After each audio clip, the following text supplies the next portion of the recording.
স্বাগত জানাচ্ছি খাতুনগঞ্জ থেকে মতিঝিলের সাথে আছে আমি শামীম জাহিদি। সারা বিশ্বে এখন বাড়ছে অনলাইনে পেমেন্ট পদ্ধতির ব্যবহার। দ্রুত এবং সহজে লেনদেন করবার সুবিধা থাকার কারণেই জনপ্রিয়তা বাড়ছে দিন দিন। তবে এক্ষেত্রে বাংলাদেশ এখনও অন্যান্য দেশের তুলনায় কিছুটা পিছিয়ে রয়েছে বলে মনে করছেন বিশ্লেষকরা। আজ আমরা আলোচনা করব অনলাইন পেমেন্ট পদ্ধতি নিয়ে। এই নিয়ে আলোচনা করতে আমাদের স্টুডিওতে রয়েছেন সফটওয়্যার শপ লিমিটেডের ব্যবস্থাপনা পরিচালক এবং বেসিস ই কমার্সের সাব কমিটির চেয়ারম্যান সাইফুল ইসলাম। সাইফুল ইসলাম, আপনাকে স্বাগত জানাচ্ছি। কেমন আছেন আপনি? ধন্যবাদ। আজ আমরা আলোচনা করব অনলাইন পেমেন্ট নিয়ে। অনলাইন পেমেন্টের পদ্ধতির কি সুবিধা বা কি অসুবিধা, বা বাংলাদেশের যখন নতুন একটি ধারণা অন্যান্য দেশের তুলনায় বাংলা পৃথিবীতে কি ধরনের চ্যালেঞ্জ আসলে আমরা বোধ করছি, যদি আপনি বলেন চ্যালেঞ্জটি প্রথমে শুরু করি আমরা। এর আগে আমাদের জীবনের চ্যালেঞ্জগুলো সম্বন্ধে বলি। হ্যাঁ, বলতেই পারেন আপনি। আমাদের জীবনের চ্যালেঞ্জগুলোর মধ্যে সবচেয়ে বড়, মানে সবচেয়ে বড় না, অনেকগুলো চ্যালেঞ্জ হচ্ছে যে আমি কেনাকাটা করব, এক্স্যাক্টলি, যাব, ট্রাফিক, টাকা পাঠাবো, টাকা নিয়ে যাব, আবার ওই ক্যাশ পেমেন্ট করব, একটা জিনিস পছন্দ হলো, ক্যাশ এনাফ নাই, ক্যাশ দিতে পারবো না, ইলেকট্রিসিটি গ্যাস বিল দিব, দীর্ঘ লাইন লাগাবো। আশ্চর্য জিনিস হচ্ছে এগুলো একটারও দরকার নাই। বাসায় বসে বসে আপনাদের ফোন থেকে, আপনাদের কম্পিউটার থেকে সব করা যায় আরামে। কোনো লাইন নাই, কোনো আপনার ওই রিক্সা, গাড়ি, বাস ইত্যাদির ওই যাতায়াত খরচ নাই, আপনার ট্রাফিক নাই। সবচেয়ে জীবনের চ্যালেঞ্জ হচ্ছে আমাদের যে আমরা নিজেরা জানি না। বাংলাদেশে সবচেয়ে ইন্টারেস্টিং যে কত কিছু সম্ভব এখন বাসায় বসে বসে internet. This is the real challenge. আমাদের যদি চ্যালেঞ্জ জানতে চান হচ্ছে যে আমরা আশেপাশে আছে, কিন্তু আমরা জানি না যে এগুলো করা সম্ভব। যখন আপনি বলছেন যে এই যে আমরা ঘরে বসে অনলাইনে অথবা অফিসে বসেও বা অন দ্য গো, এখন যেটা বলছি আমরা যেতে যেতে মোবাইল ফোনের মাধ্যমে বা আমরা এই যে কাজগুলো করতে পারি, ইলেকট্রিসিটি বিল দিতে পারি, কেনাকাটা করতে পারি, এইটা বাস্তবায়ন করবার ক্ষেত্রে বাংলাদেশের যে চ্যালেঞ্জ যেটা বলা হয়, সেই চ্যালেঞ্জের একটা বড় চ্যালেঞ্জ বলা হচ্ছে ইন্টারনেট স্পিড, গতি অনেক কম। সেই এখন সাম্প্রতিক সময়ে 3G ইন্টারনেট সেবা বাংলাদেশে চালু হয়েছে। এরপরে কি আপনি কিছুটা উন্নত দেখতে পাচ্ছেন যে মানুষ এখানে অ্যাকচুয়ালি যদি আপনি সিকোয়েন্সটা দেখেন, সিকোয়েন্স হচ্ছে ফার্স্ট হচ্ছে জানতে হবে যে এটা সম্ভব। আমাদের 16 কোটি মানুষের মধ্যে আপনার এখানে আমাদের প্রায় 3 কোটি আমাদের অ্যাকাউন্ট হোল্ডার আছে যারা নাকি এই অনলাইনটা পেমেন্টটা করতে পারে। 16 কোটির মধ্যে 3 কোটি। আচ্ছা, কিন্তু এর মধ্যে এই 3 কোটির মধ্যে কতজন যে অ্যাকচুয়ালি জানে যে এসব সম্ভব, সেটা আমার মনে হয় এটা খুব আনসার্টেন। ওকে, আচ্ছা, ফার্স্ট। সেকেন্ড হলো যে আপনি কিসের থেকে করবেন। কম্পিউটার সংখ্যা অনেক কম। ফোন আমাদের বাংলাদেশে এখন ফোন বোধহয় 10 কোটি, 11 কোটি, 13 কোটি ফোন হয়ে গেছে। এই 13 কোটি ফোনের মধ্যে যাকে বলে স্মার্টফোন, আগে যেগুলো ছিল আপনার যে ফোনগুলা যেগুলো থেকে ওই বেসিক ফোন বলা যায়, বেসিক ফোন যে ছিল, এই বেসিক ফোন এখন বাংলাদেশে আসছে না। এগুলা পৃথিবীর কোথাও প্রোডাকশন হয় না, এগুলো শেষ। স্মার্টফোন একটা দরকার লাগে এগুলা পেমেন্টগুলো করার জন্য বেসিক্যালি। এখন স্মার্টফোনটা এখন বাংলাদেশের আস্তে আস্তে আপনার ধরেন 3 বছর পরে 99% হয়ে যাবে স্মার্টফোন। শুধু দরকার আপনার স্মার্টফোন, শুধু দরকার আপনার জানা যে এই জিনিসটা করা যায়, এই দুইটা জিনিস।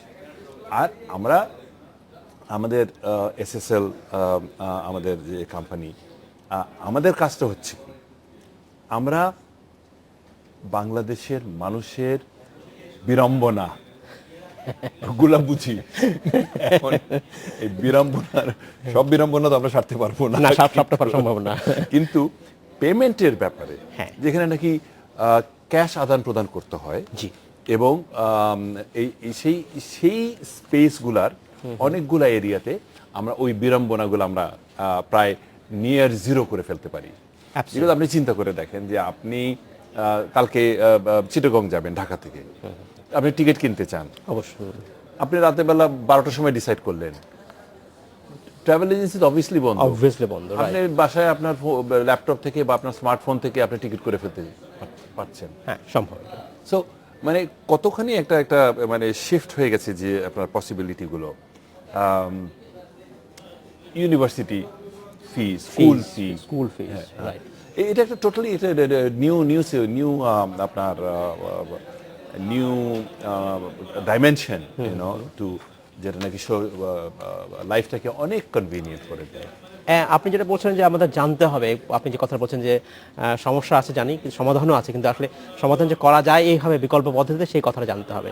এই যখন জানার কথা বলেন আপনি বা আমরা প্রায় শুনি, তখন আরেকটা বিষয় আসে, মানুষের কিন্তু একদম শঙ্কা থাকে, বাবা আমি কম্পিউটারে আমার পাসওয়ার্ড দেবো বা আমি আমার ক্রেডিট কার্ডের নাম্বারটা লিখবো, কেউ জেনে যাবে কিনা, আমি নিরাপদ থাকবো কিনা, এবং আমরা প্রায় শুনি। এক্ষেত্রে নিরাপত্তার ক্ষেত্রে বাংলাদেশে যারা নতুন কাস্টমার বা রিলেটিভরা সবাই তো আমরা নতুন, তাদের জন্য আসলে আপনারা কী ধরনের নিরাপত্তা ব্যবস্থা নিশ্চিত করছেন? Thank you, very good question. Actually সিকিউরিটির জন্য এটা আপনার চিন্তা করেন, আমরা মানুষের টাকা পয়সা হ্যান্ডলিং করি, হ্যাঁ সেটাই, মানে আমরা হ্যান্ডলিং করি ইন এ সেন্স দ্যাট আমরা ফ্যাসিলিটেট করি, Absolutely. আমাদের মাধ্যমে এই জিনিসটা হয়। সো আমাদের জন্য সবচেয়ে বড় 1 নম্বর, 2 নম্বর, 3 নম্বর, 10 নম্বর, 1 থেকে 10 পর্যন্ত হচ্ছে সিকিউরিটি। অ্যাবসলিউটলি। আচ্ছা, এবং সিকিউরিটি কিভাবে করা যায়, এগুলা অনেক রকম জিনিস আছে, কিছু আমার বলা উচিত হবে, কতগুলো আমার বলা ঠিক হবে না, because security has to be secure and secret security steps. একটা সিম্পল জিনিস হয় যাকে বলে 2 ফ্যাক্টর অথেন্টিকেশন। এখন তো 3 ফ্যাক্টর অথেন্টিকেশন বলছেন। 3 ফ্যাক্টর অথেন্টিকেশন সিম্পল কথা হচ্ছে যে আপনি আপনি একটা টিকিট, প্লেনে টিকিট কিনবেন, রাইট। সো আপনি আপনার ক্রেডিট কার্ড নাম্বার দিয়ে আপনি ওখানে কিনতে গেলেন। এখন আপনার ক্রেডিট কার্ডটা আমি নিয়ে ওটা করলাম কিনা, এটা কিভাবে যাবে? তখন যখন নাকি আপনি পেমেন্ট করতে যাবেন, তখন আপনার মোবাইল ফোনে মোবাইল ফোন নাম্বারটা ওইটা রেজিস্টার করবে, একটা নাম্বার যাবে, ওই নাম্বারটা আবার আপনাকে অ্যাড করতে হবে। আপনার ফোন নিয়ে যদি আমি করতে যাই, আপনার কার্ড নিয়ে যদি আমি টিকিট কিনতে চাই, ওখানে গিয়ে আমি আটকা পড়বো, কারণ ওই যে কোডটা যাবে কিন্তু আপনার ফোনে, রাইট। তো এরকম 2, এরপর আরেক লেভেল হতে পারে। তো এরকম করে কতগুলো সিস্টেম আছে সিকিউরিটি, যে জন্য আমাদের এবং বাংলাদেশ ব্যাংক এদিকে খুব সতর্ক। আমরা বাংলাদেশ ব্যাংকের সাথে এটা নিয়ে আমরা খুব রেগুলারলি টাচে থাকি, যে এখন এটা আপনি যদি ধরেন স্ট্যাটিস্টিক্যালি চিন্তা করেন, যেটা এটা বলা যাবে না, যে আপনি যদি ধরেন একদিনে কোনো এলাকায়, সে খাতুনগঞ্জ, আপনার তো খাতুনগঞ্জ থেকে মতিঝিল, খাতুনগঞ্জ বা আপনার আমাদের পুরান ঢাকা যে ব্যবসা হয় সদরঘাট, সে 100 কোটি টাকার যদি ট্রানজ্যাকশন হয়, লেনদেন হয়, কত পার্সেন্ট টাকা পকেটমার হয়, তারপরে আপনার হারায় যায়, বেশি পেমেন্ট কম পেমেন্ট হয়। আপনি যখন সিকিউরিটির কথা বলছেন, আরেকটা সিকিউরিটির কথা জানতে চাই, যেটা হচ্ছে যখন আমরা একটা ওয়েবসাইটে, যে কোনো মার্চেন্ট ওয়েবসাইটে যাব, যেখানে হয়তো আমার অনলাইন পেমেন্ট সিস্টেমের একটি গেটওয়ে এখন আসবে, হয়তো ক্রেডিট কার্ডের মাধ্যমে আসতে পারে, মোবাইল ব্যাংকিংয়ের মধ্যে আসতে পারে, সেই সাইটে আমি যে তথ্য টাইপ করব, সেই সাইটের নিশ্চয়তা বা নিরাপত্তা দিবে দায়িত্বগুলো কার? সাইটের সিকিউরিটি। সাইটের সিকিউরিটি আবার আরেক জিনিস, মানে সাইটের সিকিউরিটি বলতে আপনি কি বোঝাচ্ছেন? আমি যে কোডটা দিলাম বা আমি যে আমার পাসওয়ার্ডটা লিখলাম, সেইখান থেকে এটা এনক্রিপ্ট থাকবে কিনা, বা এটা অন্য কেউ নিতে পারবে কিনা, এইটা কোনো হ্যাকার সেটা দেখতে পারবে কিনা, এইটাই হচ্ছে, এটা কি আপনাদের দায়িত্বে পড়ে কিনা? এইটা অ্যাকচুয়ালি আমাদের দায়িত্বে পড়ে না। হাউএভার, আমরা যাদের actually normally the way the system works, সেখানে হলো এটার যে কোনো সময় আপনি কার্ড নাম্বার এন্ট্রি করেন, ওইটা আপনার বাংলাদেশে এখন ওই রুল নাই যে ওই কার্ডটা সেফ থাকবে। আচ্ছা, ওইটা আমাদের রেগুলেটরি ফ্রেমওয়ার্কই হচ্ছে যে কার্ড সেফ থাকবে না, মানে কার্ডের কোনো ডিটেল সেফ থাকবে না। ওকে, বাংলাদেশে নাই। হাউএভার, বিদেশে কোনো পরিস্থিতিতে যদি কাস্টমার অ্যালাউ করে, যে আমার তুমি এখান থেকে যে ইন্টারেস্টেড Interest. ইন্টারেস্টেড একটা ট্রাস্টের ব্যাপার আছে, ইন্টারেস্টেড সাইট, সেখানে তারা ওইখানে ওই ওই জিনিসটা রাখতে দেয় কোনো কোনো ক্ষেত্রে। আচ্ছা আচ্ছা। তো এটা একটা একটা প্রসেসের মাধ্যমে, এবং এই এই বিলিফটা, এটার জন্য আমরা অ্যাকচুয়ালি একটা ভালো কথা তুললেন।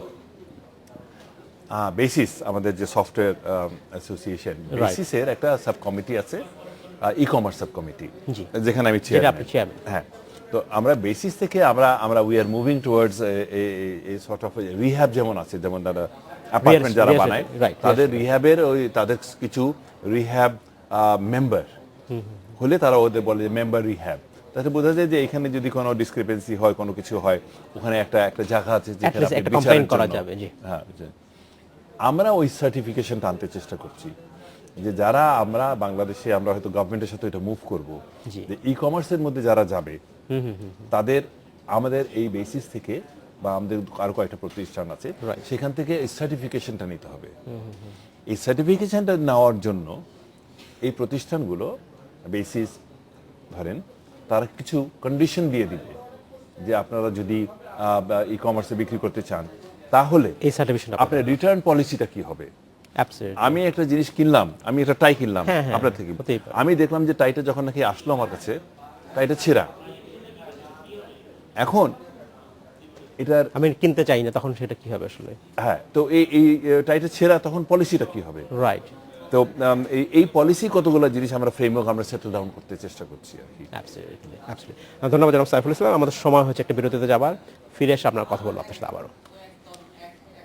আমাদের সময় হলো একটা বিরতিতে যাবার, আমরা আমাদের সাথেই থাকবেন, আমরা ফিরছি শীঘ্রই।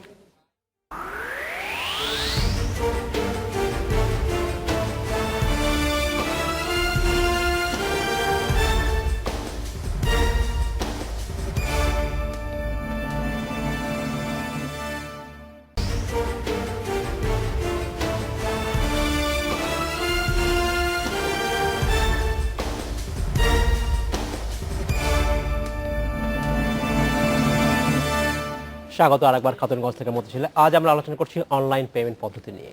এ নিয়ে আলোচনা করতে আমাদের সাথে স্টুডিওতে রয়েছেন সফটওয়্যার শপ লিমিটেডের ব্যবস্থাপনা পরিচালক এবং বেসিসের ই কমার্স সাব কমিটির চেয়ারম্যান জনাব সাইফুল ইসলাম। জনাব সাইফুল ইসলাম, আপনার কাছে স্বাগত জানাচ্ছি অনুষ্ঠানে আরেকবার। আমরা বিরতিতে যাবার আগে কথা বলছিলাম যে অনলাইনে কেনাবেচার কথা কীভাবে জনপ্রিয় করা যায়।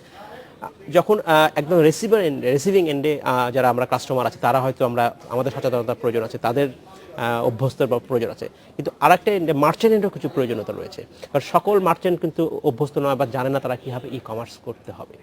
এই যে একটা লিঙ্ক, এই দায়িত্বই নিশ্চয়ই আপনার বা আপনাদের মধ্যে যারা প্রতিষ্ঠান আছেন তারা করে থাকে। অ্যাবসলিউটলি। এইটা কীভাবে করেন? যদি একজন নতুন একটি প্রতিষ্ঠান বলে তারা তাদের ই কমার্স সাইট করতে চায়, তখন আপনি কী ধরনের সেবা দিতে পারবেন? হ্যাঁ, এগুলো আমাদের কোম্পানি এটা করে আসি আমরা। আমাদের অনেক মার্চেন্ট, আমরা biggest in the country in fact. আচ্ছা। মানে নাই করেও আমাদের এখন অলরেডি আমাদের 50 কোটি টাকার মতো ট্রানজাকশন হচ্ছে Per day?